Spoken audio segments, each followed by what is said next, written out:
Yes, Jen. John, I'd like to get your reaction to the fact that 60,000 Afghan interpreters who had applied for SIV visas remain behind in Afghanistan. 33,000 of them are cleared for vetting. This was based on the Wall Street Journal article that quotes State Department officials. Will the U.S.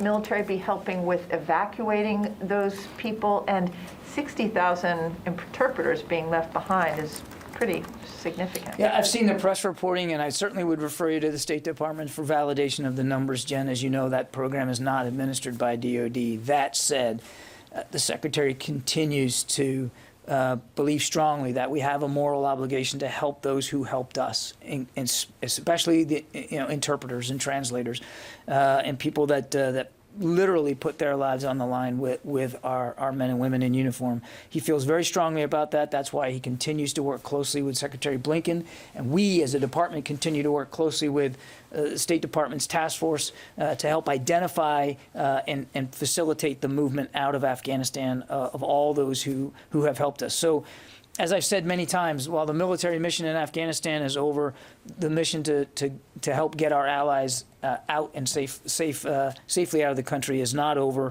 And then to your second question, I do not foresee a U.S. military role in terms of facilitating the physical relocation of these individuals. We have been, well, we as a government have been doing this through commercial and industrial aircraft, not using military aircraft. I don't see that changing.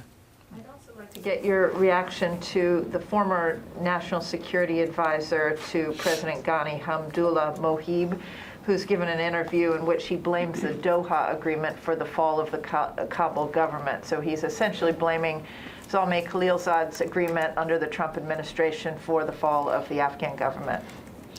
I haven't seen those comments. As you know, we're doing our own after-action review here. I certainly won't get ahead of the work that they're doing.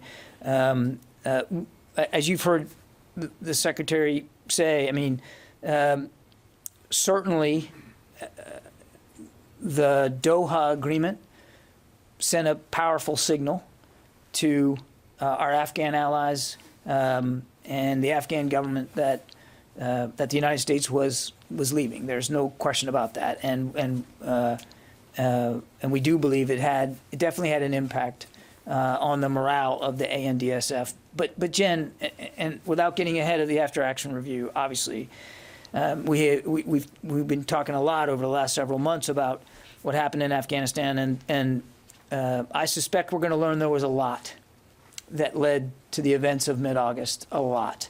And I think we'd be reticent at this place in time to pin it on one thing, one decision, one agreement, one meeting, one factor. I think it would be imprudent for us to do that right now.